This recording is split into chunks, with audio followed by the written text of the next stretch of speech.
My cancer journey. And so it was that in February of 2021, I was receiving symptoms of, as I've said before, of a urine infection, which you would not relate automatically to any cancer coming back. Initially, this was treated with antibiotics, and obviously neither the GP nor myself considered it to be anything more than an infection.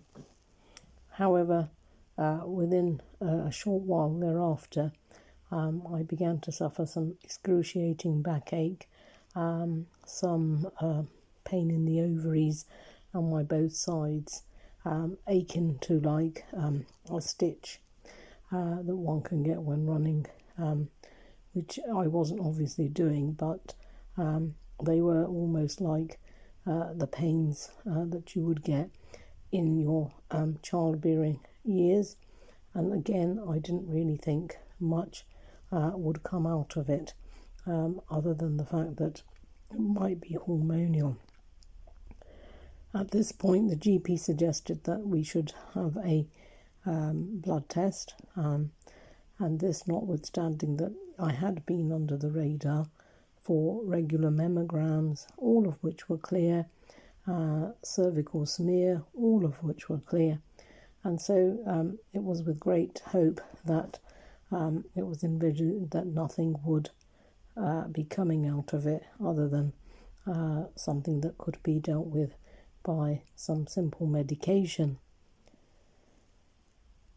However, following the blood test, which I had done, and within hours of it being done, I received a call from my GP, and he indicated that he would be referring me for a 2-week referral back to the breast cancer, as I've said, unit for checking. And because the markers of in my blood for cancer were raised. And of course, at that point, I really did feel that the diagnosis was almost confirmed, although it wasn't, and that the cancer had come back. I put this to my GP at the time, and be it that it was by telephone, and we had just really come to terms with having survived the COVID-19. This was putting me in a very difficult predicament, not knowing what lay ahead. But the GP, in their positive way, would say that this was nothing conclusive, and this is why further tests were required. Initially, I was referred to the gynecology team for examination and investigation. And when I saw the consultant carry out the physical examination, the reaction on her face spoke for itself. And shortly thereafter, we received the report in which she indicated that the news was not good, that the ovaries were abnormal, and that she was now going to refer me back, as it would appear that the cancer has returned to the breast care unit. The breast care unit then were involved, and we then had a chain of investigations consisting of CT scans, further blood tests, PET scan, and further examinations of the bladder and the back, x-rays, all of which then came back indicating that the cancer had returned. And unfortunately, I was diagnosed at the end of April 2021 that my cancer was now stage 4 and terminal. And by this, they mean that the cancer has reached the furthest stage that it can, and it's terminal because as it has spread to other parts than the breast. So in my case, in the bones of my back, the pelvis, and the bladder wall, although the ovaries still remain a question mark, that it was now terminal and that no surgeries could actually be carried out to remove it, and therefore it could not be cured. The best I could hope for was for a targeted treatment, which would then hopefully allow me to continue to live and contain the cancer which had returned. But even this path was not without its complications, as biopsies were then indicating that perhaps the cancer had changed from being estrogen positive to triple negative. Why that was going to be important is that obviously a different line of treatment is then required, and the triple negative breast cancer is one that is more difficult to contain and has limited more options for the treatments available, impacting on the prognosis.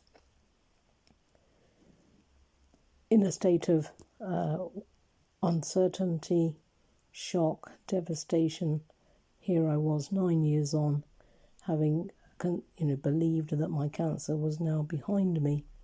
The children were almost grown and gone to university and their career paths, that my husband and I could now build our retirement together, for which we were working towards. However, again, this shows that a higher authority had other plans, and I was diagnosed with stage 4 terminal cancer.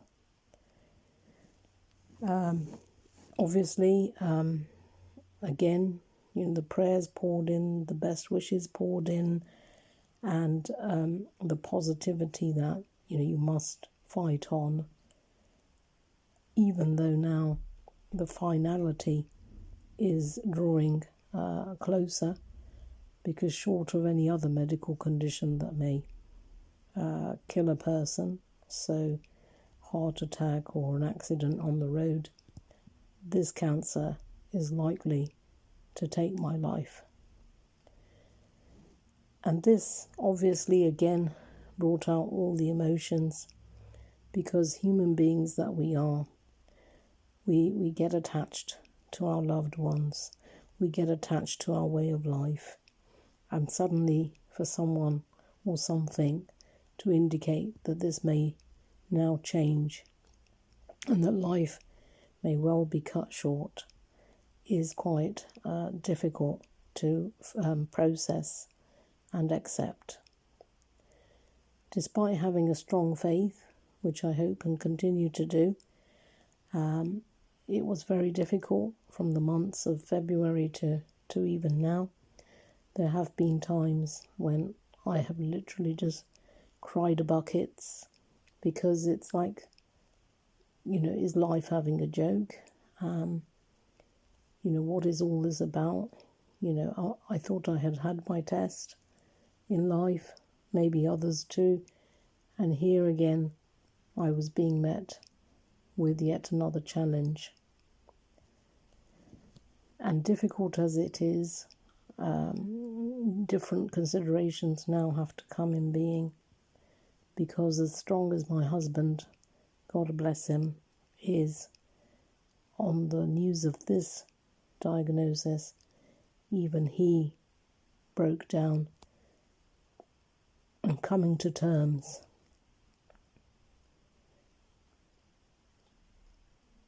that this will be a journey that may mean that, we have been married for 33 years,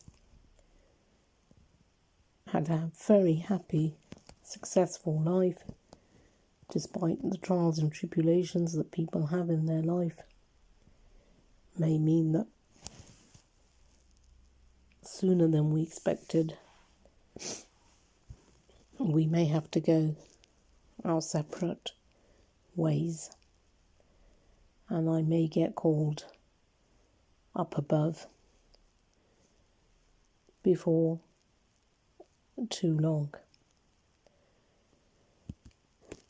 That being the background of the current diagnosis, I have again found the courage and the determination that I must carry on, I must live, and I must be around my loved ones. Yes, so many things will now have to change. I will probably have to stop working. There will be the inevitable money worries that can fall on people, especially when, as a couple, you have worked in the same line of work together, and when one will stop, then the business will also have to stop. But these are all materialistic things, and as I was told by a colleague on the first run of the cancer, these are matters which will sort themselves out, and I'm learning and trying to just let go. And an inspiration I got was from watching a film called Victoria and Abdul, where Queen Victoria is approaching her death, and she is saying to her newfound friend Abdul that she fears death and that she is falling. And he says to her, "Fall. You will fall to the banquet of eternity." Well, we don't know there will be a banquet of eternity, but it's a good thought to be carrying on with and seeing where, when this journey stops, the next one starts. Currently, my medication is due to be reviewed, as periodically, when you have terminal cancer, the system is to scan you periodically and see the progress or the containment of the disease. I've had my first set of scans following the start of my treatment, and yes, it has been a struggle, has had side effects, but I am still here to tell the tale, and the results will be coming through in a short while, when things will then again be reviewed.